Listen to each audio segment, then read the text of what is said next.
아멘.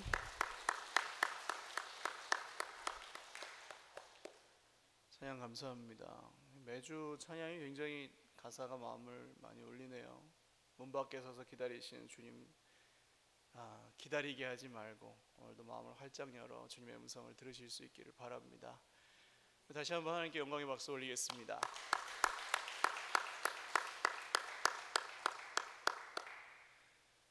네, 오늘은 슬퍼하는 당신에게 복이 있나니라는 제목으로 하나님 말씀 증거하겠습니다.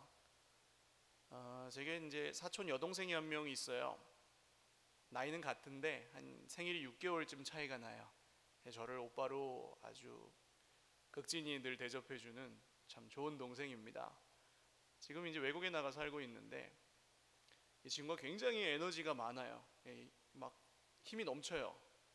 그래가지고 SNS라고 하죠. 이제 페이스북 그런 데에다가 자기가 어떻게 사는지를 사진을 찍어가지고 탁 올려요. 그냥 실시간으로 과일 먹은 얘기, 어디 식당 가서 밥 먹은 얘기, 누구랑 논 얘기, 그냥 교회 갔던 얘기 해갖고 탁 올라옵니다. 그런 동생인데요. 한 20년 가까이 된 것 같은데 어렸을 때 같이 교회를 다녔거든요. 같이 수련회를 갔는데 이 작은 모임에서 서로 속 이야기를 나누는 그런 시간이었습니다. 근데 촛불 하나 켜놓고 하잖아요, 보통 그럴 때는. 근데 이게 분위기가 아니라 이 동생이 진짜 그 속에 있는 슬픔과 답답함을 그 자리에서 이렇게 꺼내놓고 펑펑 울면서 얘기하는 거예요. 저는 깜짝 놀랐어요. 정말 그렇게 활달하고 착하고 그냥 겉으로 보기에는 전혀 그런 구김살이 없는 친구인데 이 열어놓고 보니 그 속에 슬픔과 아픔이 가득한 것을 보고 굉장히 놀랐어요. 그러나 한편 제가 교회에 대해서 배운 게 있습니다. 그때 교회는 세상에서는 그런 걸 못 열어놓는 거잖아요, 말하자면. 저도 몰랐으니까. 그런데 교회는 그런 슬픔을 우리가 열어놓고 그런 슬픔을 인정해도 그게 흉이 되지 않는 곳이다 라는 것을 배웠고, 그 다음 우리가 열어놓기만 하면, 꺼내놓기만 하면 그 이후에 이제 일어난 일들을 통해서 배우기는 하나님께서 우리의 슬픔을 위로해 주신다는 사실입니다. 할렐루야. 오늘 이런 맥락에서 예수님은, 오늘도 좀 이해할 수 없는 말씀이에요. 슬퍼하는 사람에게 복이 있다고 하시는데 왜 예수님은 슬퍼하는 사람에게 오늘은 복이 있다고 말씀하실까요? 첫 번째로 우리의 이 세상에서 추구하는 세상의 기쁨으로 채워지지 않는 그런 순간이 우리 인생에 반드시 오기 때문입니다.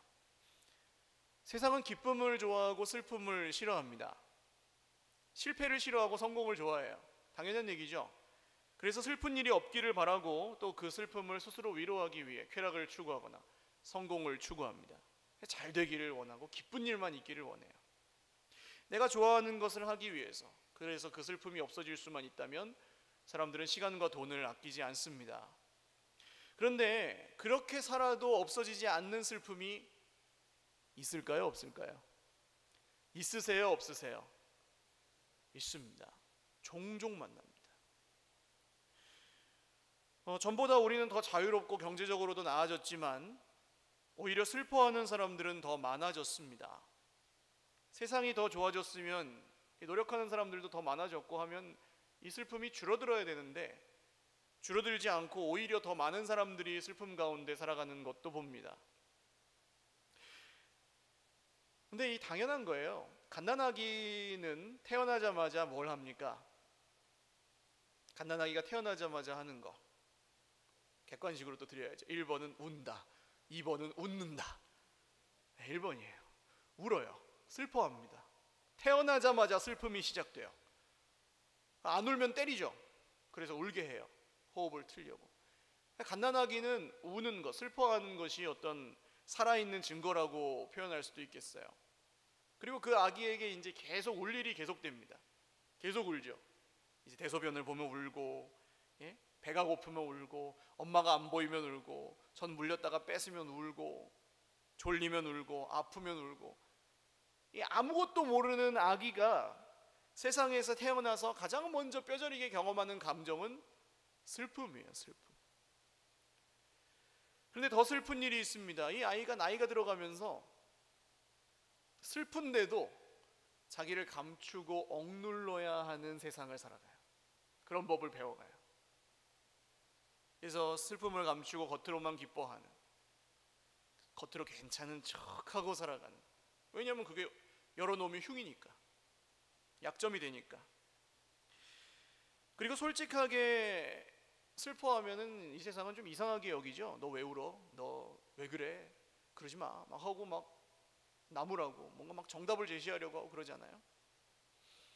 따뜻한 위로의 말도 잠깐이지, 이 슬픔이 깊어지고 길어지면 주변 사람들은 어느새 이제 그만해라, 네가 잘해야 된다, 마음을 굳게 먹어라, 교과서적이지만 전혀 위로는 안 되는 그런 얘기를 우리 주변에서 합니다.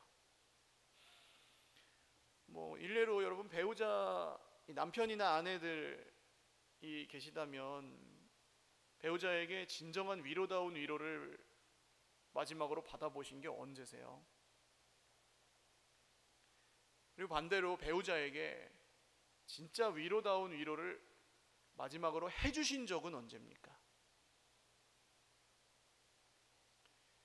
뭐 몸으로 섬기는 것이든 무슨 편지든 말이든 무엇이든 세상에서 가장 나를 잘 알고 또 내가 가장 잘 아는 한 사람의 마음도 우리는 잘 위로하지 못하고 살아가는 것 같습니다.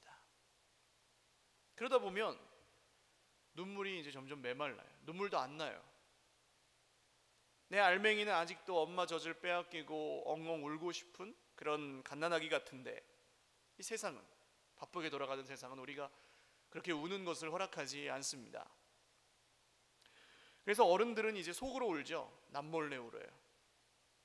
그리고 다 꺼내놓지 못한 슬픔은 그 사람의 영혼에 깊은 상처를 남기기도 합니다. 정도의 차이는 있겠죠. 그러나 이런 슬픔이 없는 사람은 없습니다. 모든 사람의 인생에 우리의 힘으로, 세상의 쾌락으로, 사람의 위로로 어찌할 수 없는 슬픔이 찾아옵니다. 대표적인 예가 사랑하는 사람을 먼저 보낸 슬픔이죠. 이런 슬픔은 세상의 그 어떤 쾌락으로도 위로할 수 없습니다. 사람이 아무리 위로를 많이 해줘도 풀리지 않아요. 장례를 3일만 하는 인데 이유가 있어요. 3일 해도 30일을 해도 3년을 해도 그걸로 위로가 안 돼요. 사람의 말로는. 많은 사람들의 얘기처럼 시간이 해결해 줄까요? 그렇지도 않습니다. 우리는 오래 슬퍼하고 오래 고통합니다. 우리는 굉장히 약해요.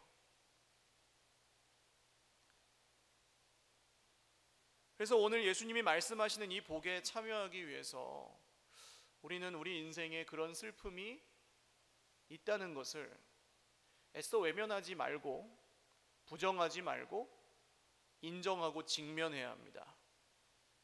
지난 주간에 제 가까운 친척 어른이 돌아가셨어요. 제가 장례를 인도해야 돼서 이제 뭐 주일 저녁과 월요일 새벽에 예배를 함께 드렸는데, 친척 중에는 이제 저희도 목사 가정이지만 다 믿는 건 아니거든요, 아직. 그래서 믿는 분들은 와서 예배를 드리고, 안 믿는 분들은 이제 다른 곳에 계시거나 혹은 예배를 참여하신 분들도 있어요. 근데 제가 이렇게 예배를 인도하면서 보지 않습니까? 어떻게 들으시는지. 근데 참 신기한 게, 그 슬픔이 가장 극심한 그때 예수님을 믿는 사람들은 정말 예수님의 말씀으로 위로를 받으세요. 할렐루야. 그리고 믿지 않는 분들은 평소에는 듣지 않는데 그 말씀을 그 순간에는 들어요. 좀 다르게 듣는 걸 제가 느껴요. 그리고 그 속에서 하나님이 뭔가 다른 일을 하시겠죠? 지금 우리 교회에도 부모님의 장례를 마치고 긴 방학을 끝내고 교회에 새로 나오기 시작하신 분들이 있습니다. 슬픔 가운데 뭐가 이제 시작된 거죠. 우리가 이렇게 솔직하게 슬픔을 드러내고 인정하고 그 슬픔 앞에 어떻게 보면 벌거벗겨졌을 때, 그때 이제 세상의 위로가 아닌 다른 종류의 위로를 소망하는 마음도 동시에 생깁니다. 그게 이제 하나님, 오늘 예수님께서 말씀하시는 복의 시작이에요. 이게 두 번째 이야기와 연결이 되는데요, 두 번째로 슬퍼하는 사람만이 진지하게 하늘을 바라보기를 시작할 수 있습니다. 그래서 복되다고 하세요. 우리 안에 있는 슬픔이 세상의 쾌락으로 채워질 수 있다, 혹은 뭐 사람의 위로로 채워질 수 있다고 생각하는 사람은 계속 그렇게 살아요. 그런 사람은 슬픔이 있어도 그냥 그 이상의 기쁨을 얻으면 되니까요. 그런 사람에게는 하늘나라가 별로 절실하게 필요하지 않습니다. 그러니까 예수님을 사랑할 수 없어요. 그런 사람은 천국도 기다리질 않아요. 소망하질 않아요. 요한복음에 나오는 사마리아 수가성 여인이 그런 사람이었죠. 이 여인은 어디서 그 위로를 찾았을까요?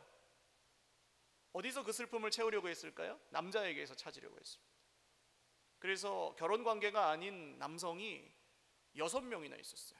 이전에 계속 남자를 바꿔봤는데 이 사람에서 만족 못해가지고 다른 사람으로 가고, 뭐 사별했을 수도 있고 여러 가지 이유가 있었겠지만, 만족하지 못하고 다른 남자에게, 만족하지 못하고 다른 남자에게 갔지만 그 슬픔이 해결되지 않았어요. 아무도 만나기 싫어서, 그래서 떼약볕에 아무도 나오지 않는 시간에 물을 기르러 오지 않습니까? 근데 그랬다가 예수님을 만나죠.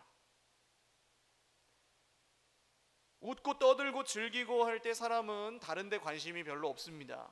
그저 보이는 것, 그게 전부예요. 자기 자신이나 이 세상이나 자기의 것이나 뭐 우리의 것이나 그런 것들이요. 세상에서는 너무나 자연스러운 일이지만 이게 왜 문제가 됩니까? 하늘에 관심을 두지 않기 때문이에요. 그런데 어떤 슬픔 때문에 정말로 인생의 벼랑 끝에 내몰린 사람, 이 세상에 내가 설 자리를 잃어버렸다고 느끼는 사람은 어떻습니까? 이런 사람은 거꾸로 표현하면 이런 분에게는 이제 하늘 문이 그 앞에 열려 있는 것입니다. 할렐루야. 슬픔 때문에 이 세상을 잃어버리셨다면, 여러분 실패해서 이 세상에 어떤 살 의미와 그런 것들을 잃고 방황하고 슬퍼하고 계신다면, 오늘 우리 앞에 하늘의 문이 열려 있는 줄 믿으시기를 바랍니다. 우리 인생은 그렇죠, 병이 있는가 하면 사고가 있고 또 가난이 있고 실패가 있습니다. 눈물이 그칠 날이 없어요. 그 눈물을 줄여보려고 우리가 부단히 애를 쓰지만, 사회적으로나 뭐 국가적으로나 개인적으로나 애를 쓰지만 쉽게 좋아지지 않습니다. 오죽하면 울면서 왔다가 울면서 가는 인생이라 그러잖아요. 당장 오늘을 어떻게 살아야 될지 막막한 분들이 너무 많아요.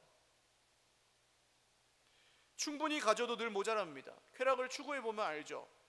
그때는 좋은데 더 큰 게 필요하고, 금방 더 센 게 필요하고, 그래서 점점 그런 게 뭐 안 좋은 쪽으로만 가잖아요. 연예인들이 음주운전을 한번 적발되고 나서 자숙하고 컴백했는데 또 음주운전을 하는 경우 보셨죠? 많이. 왜 그렇습니까? 그 자기가 그렇게 했다 걸리면 모든 걸 다 잃어버린다는 걸 아는데 왜 그렇게 할까요? 다른 방법으로 풀 줄 모르는 거예요. 다른 길이 있을 거라고 생각도 못하고, 안 걸리면 그만이지 하고 그냥 그렇게 사는 겁니다. 근데 결국 그 끝에 하는 얘기는 뭐예요? 내가 놀 만큼 놀아봤는데 별거 없더라 그러잖아요. 그러나 남몰래 눈물 흘리는 그 슬픔의 시간 속에서 예수님이 우리에게 찾아오십니다. 할렐루야. 여러분 슬퍼하고 계신다면 예수님이 지금 내 인생에 가장 가까이 계심을 믿으시기 바랍니다. 세상의 상식에 매여 살 때는 들리지 않던 예수님의 말씀이 우리가 슬퍼할 때 들려요. 이상하죠? 참 이상해요. 장례식 때 예수님 다시 믿고 돌아오시는 분들 제가 많이 만났거든요. 이 내 기준과 내 이익에 매여 있을 때는 막 코웃음 치던 그냥 지나가던 말씀이 깊은 절망의 터널을 지나고 있을 때 갑자기 나에게 확 와닿을 때가 있어요. 그 예수님이 우리와 함께 하신 증거예요. 그 슬픔의, 그 외로움과 괴로움의 시간 속에서 나는 혼자 있다고 생각하지만 예수님이 우리와 함께 계세요. 보통 고민이 없고 형편이 괜찮으면 오늘 이런 말씀을 우리가 깊이 생각을 합니까? 뭐야, 뭐 슬픈 사람이 뭐 복이 있어 하고 그냥 넘어가겠죠. 왜요? 세상의 상식과는 완전히 반대잖아요. 이게 슬퍼하는 사람이 뭐가 복이 있어요. 그런데 진짜 감당할 수 없는 어떤 인생의 어떤 다른 방법으로 해결할 수 없는 슬픔을 지금 가지고 있는 사람에게는 이 말씀이 이제 다르게 들리죠. 그리고 거기서 세상을 보는 눈이 달라져요. 그런 걸 경험합니다. 이 속에서 일어나는 새로운 일을.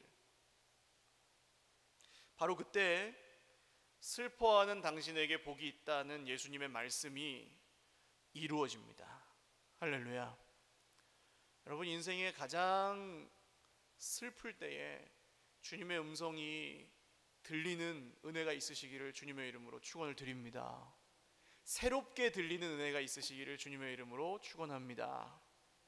이게 이제 세 번째로 드리고 싶은 말씀이에요. 오늘 애통하는 사람에게 복이 있는 궁극적인 이유는 오직 예수님만이 그 슬픔을 영원히 위로하실 수 있기 때문입니다. 오늘 이 말씀은 슬픔 자체가 복이라는 얘기는 아니에요. 지난주랑 똑같아요. 가난한 사람이 복이 있는 게 아니고, 가난이 복이 아니라 가난한 사람이 하늘나라를 허락받기 때문에 복이 있다고 하셨잖아요. 오늘 똑같아요. 슬픔이 복이 아니고, 슬픔 자체가 복이 아니고, 슬퍼하는 사람은 뭘 받기 때문에 복이 있어요? 위로를 받기 때문에 복이 있어요. 할렐루야. 그러니까 그냥 여러분, 이 슬픔, 우리가 세상에서 당하는 모든 종류의 슬픔, 이게 죄 때문에 일어나는 그런 무슨 영적인 슬픔 그런 거 말고도 더 넓은 얘기죠.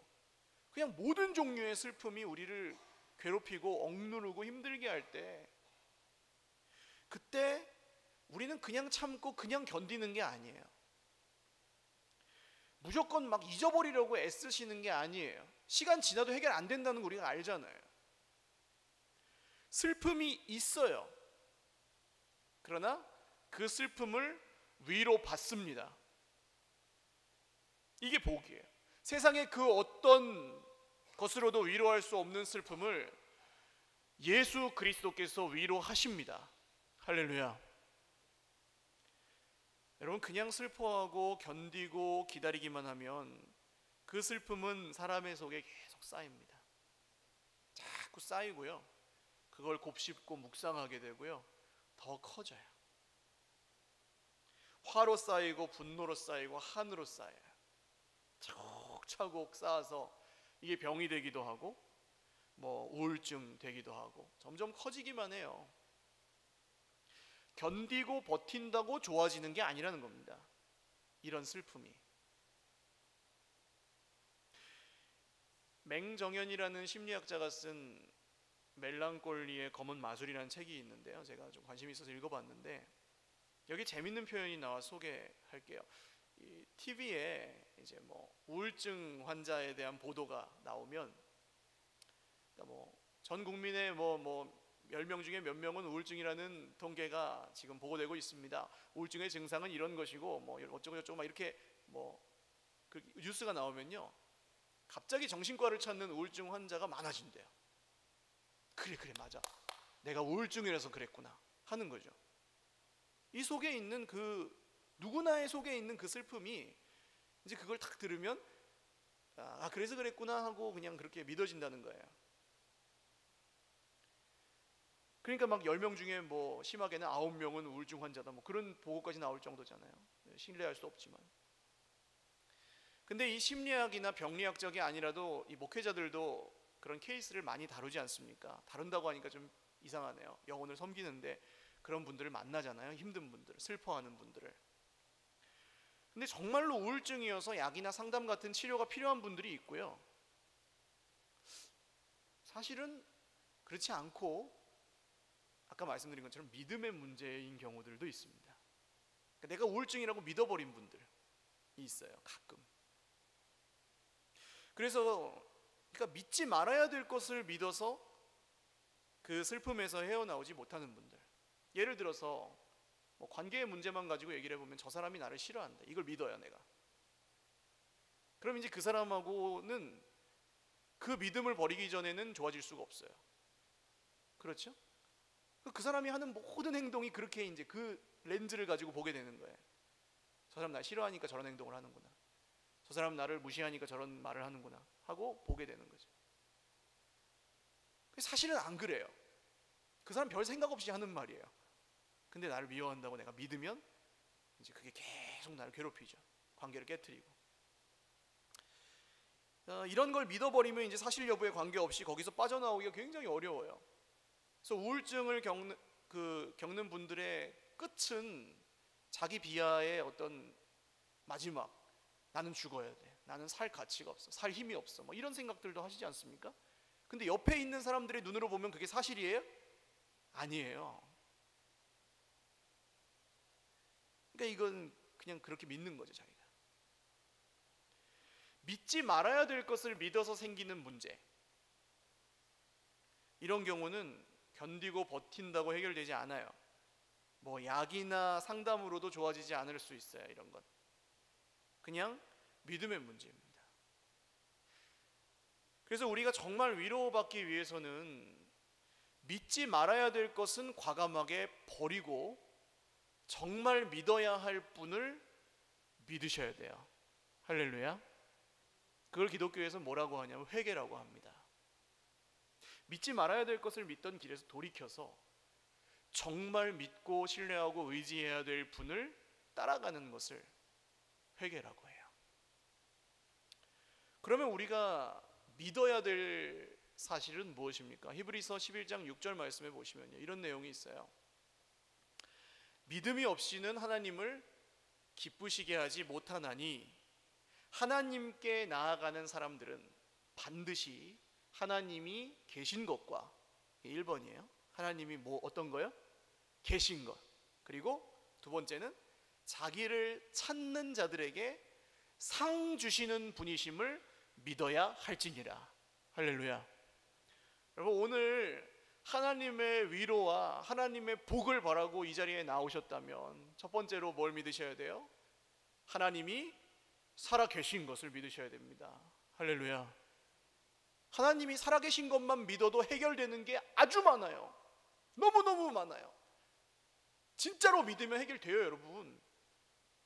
제가 전에 말씀드렸잖아요. 제가 막 원망하고 불평하고 막 힘들어하고 억눌리고, 이게 우울증이라는 말이 외국 다른 나라 말로 옮기면요, 다 누른다는 뜻이에요. 누른다, 누른다, 누른다, 누른다. 눌려 있는 거죠. 근데 그렇게 막 투덜투덜하고 있을 때 어느 날 갑자기 하나님이 제 마음에 그런 감동을 주시는 거예요. 내가 누구냐? 내가 누구라고 생각하느냐? 하나님이시잖아요. 제가 목사인데 그런 것도 모르겠습니까?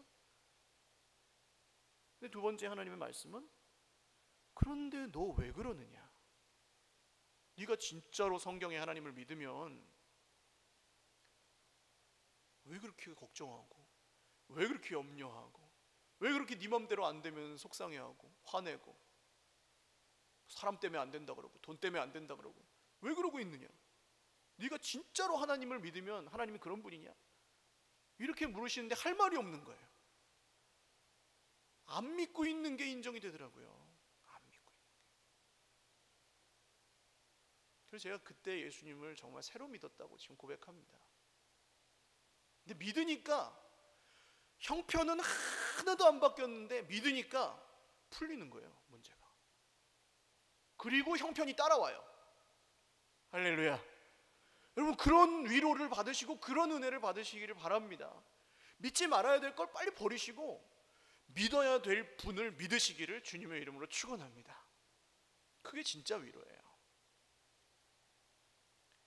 자기를 찾는 자들에게 상 주시는 분이심을 믿으셔야 됩니다.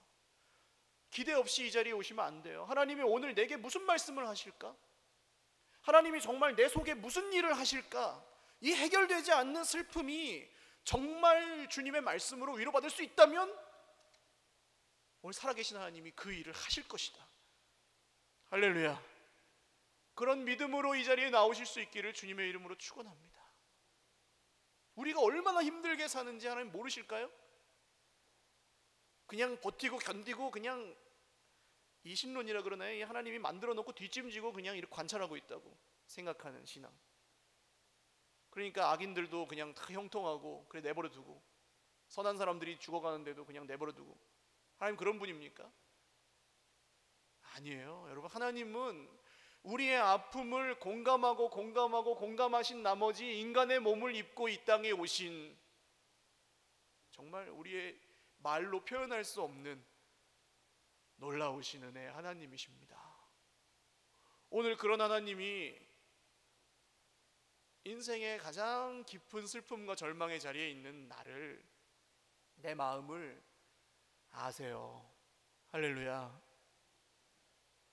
여러분, 이게 어떻게 연결됩니까? 그러니까 교회에서는 뭐 기도할 때든지 다른 분들과 교제할 때든지 우리의 슬픔을 드러내기를 두려워하지 마시기를 주님의 이름으로 축원합니다. 불평 말고요, 슬픔. 불평하고 슬픔은 달라요. 불평은 불신앙에 가깝고요, 슬픔은 믿음입니다. 그걸 드러낼 수 있다는 거예요. 치료해 주시고 위로해 주실 걸 믿기 때문에 드러낼 수 있는 거예요. 그럼 그걸 우리가 들으면 어떻게 해야 될까요? 용납해야죠. 하나님이 우리를 그 모습 그대로 받아주신 것처럼 그게 약점이 되지 않고 흉이 되지 않고 용납되는 곳이 교회예요. 할렐루야. 이게 되면은 가정이 어떻게 변할까요? 여러분, 가정이 회복이 됩니다. 할렐루야. 한 사람이 받아주기 시작하면요, 용납하기 시작하면요, 내 속에 없는 하나님의 사랑으로 껴안기 시작하면요, 달라집니다. 그게 세상에 없는 위로예요. 그런 걸 볼 때 사람들이 예수님을 믿으려고 하겠죠. 돌아오겠죠. 여러분, 오늘 우리의 관계 속에, 그리고 혹시 내 옆에 그렇게 의지할 동역자가 없다 할지라도 간절히 무릎 꿇고 기도하며 눈물 흘리는 여러분의 기도 자리에서 하나님과의 관계 속에 그런 은혜와 그런 위로가 실제로 경험되시기를 주님의 이름으로 축원을 드립니다. 한 가지 이야기만 드리고 예배를 마치려고 하는데요, 몇 년 전에 이제 우리 교회에 행여자 한 분이 이제 전도돼서 오셨어요. 제가 그때 두 분에게 말씀을 전했는데, 한 분은 이제 집이 있고 가족도 있는 분이었고, 한 분은 부인은 이제 오래전에 가출하셨고 자녀들은 장애가 있어서 어디 시설에 들어가 계시고, 집도 이제 뭐 가산도 다 탕진한 거죠. 그런 어려움 속에서 굉장히 깊은 슬픔에 빠져 있는 분이었습니다. 갱생할 수 있는 의지가 없어요. 그러니까 일을 하다가도 금방 그만두고 조금 이렇게 힘을 내시다가도 다시 어려워지고 그런 분이었는데, 두 분에게 똑같이 말씀을 전했는데 이분은 그냥 갈 길로 가시고 이분은 믿으시더라고요. 근데 이분이 뭔가 좋아질 거라는 희망을 가지고 믿는 게 아니었어요. 그냥 계속 힘들어 하셨어요. 그런데 그렇게 힘들어서 방황하다가 또 어느새 보면 교회에 와 계세요. 그리고 고맙대요. 기도도 하세요. 인생에 의지할 사람도 없고 소망도 없고 뭐 즐길 것도 없이 그냥 공원에서 하루 자다가 일어나서 아, 오늘도 살았구나, 어떻게 이렇게 안 죽어지나 하는 그런 절망과 슬픔을 가지신 분이었는데, 그분이 교회를 나오시고 여기서 마음이 좋다니 저는 사실 이해할 수가 없었어요. 왜냐하면 그러면은 뭔가 막 눈에 보이게 좀 좋아졌으면 좋겠는 거예요, 제 마음. 근데 그렇지 않아요. 그런데도 계속 오세요. 이게 신기하죠. 그분이 교회 마지막으로 오셨던 때는 좀 몸을 많이 다치시고 새벽 예배 끝나고 제가 운동을 다녀올 때였던 것 같아요. 근데 로비에 쓰러져 계셨어요. 그 쓰러져서 막 거의 피를 흘리면서 마지막에 찾아오신 곳이 교회였던 게 병원도 아니고. 그럼 어떻게 설명할 수 있을까요? 이런 걸. 왜 우리는 그렇게 슬프고 절망과 낙심 가운데 있을 때 교회를 찾게 될까요? 오늘 우리를 사랑하시는 예수님의 위로가 여기에 있기 때문입니다. 사랑하는 여러분, 오늘 슬픔 가운데 계신 분들 예수님의 위로를 받으시기를 바랍니다. 정말 그 위로와 평강을, 세상이 줄 수 없는 소망을 예수님께 허락받으시기를 주님의 이름으로 축원합니다. 같이 기도하겠습니다. 오늘 말씀을 통해서 내 속에 있는 슬픔을 애써 부정하고 없는 것처럼 괜찮은 척하고 계셨다면 슬픔을 인정하고 드러내고 예수님을 기다리실 수 있기를 바랍니다. 하나님, 나 정말 슬픕니다. 이래서 힘듭니다. 근데 이 슬픔을 세상에서 드러내 보았자 해결되지 않았기에 오늘 또한 주님을 찾아왔습니다. 긍휼히 여겨주셔서 늘 보던 말씀이지만 새롭게 들리게 하시고 늘 듣던 말씀이지만 새롭게 보이게 하셔서 세상에 없는 하늘의 위로와 소망과 평강을 오늘 이 시간 우리 안에 회복시켜 주시옵소서. 기도하겠습니다.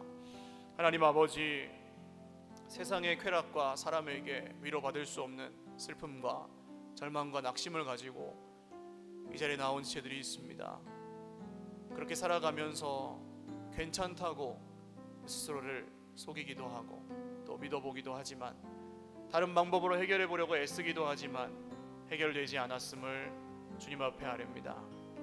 오늘 우리가 이 슬픔을 주님 앞에 내려놓을 때에, 주님 앞에 아뢰일 때에 이 슬픔이 오히려 축복의 통로가 되어서 예수님께 나아가는 하늘문이 되게 하시고, 주님 오늘 들리지 않던 주님의 음성이 들리고 보이지 않던 주님의 모습이 보이고 믿어지지 않던 예수님의 말씀이 믿어지는 은혜가 슬픔과 낙심과 절망 가운데 있는 모든 형제 자매들의 속에서 성령의 도우심을 따라 일어나게 하여 주시옵소서.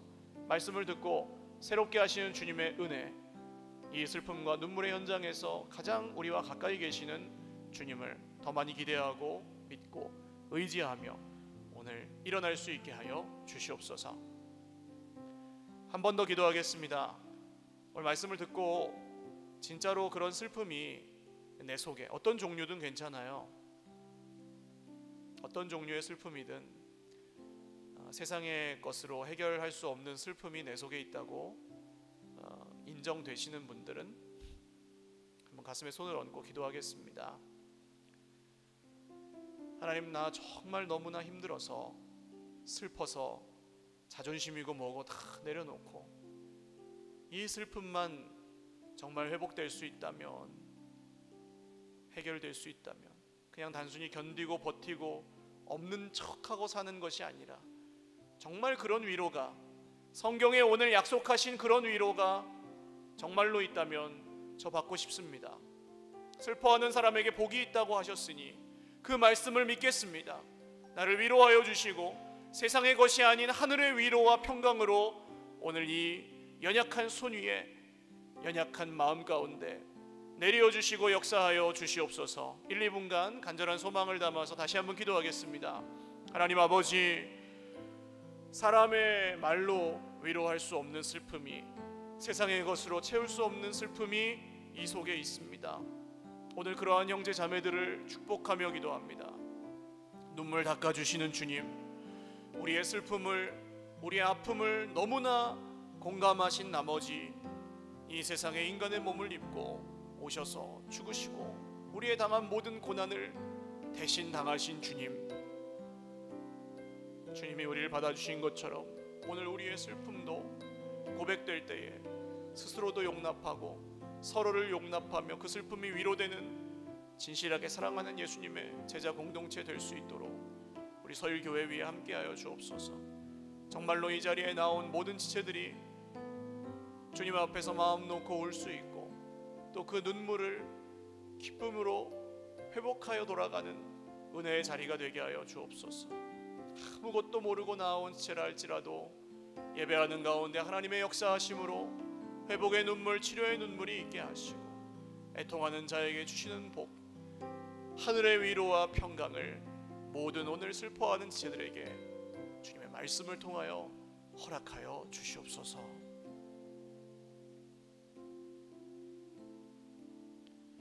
존귀하신 하나님, 슬퍼하는 우리 인생에 인간의 몸을 입고 찾아오신 주님을 찬송합니다. 우리의 모든 질고를 대신 지시고 우리의 모든 슬픔을 대신 당하신 주님의 십자가를 믿습니다. 죽음으로 끝나지 않고 3일 만에 부활하셔서 우리에게 영원한 생명을 허락하여 주신 주 예수님을 믿습니다. 오늘 그 믿음으로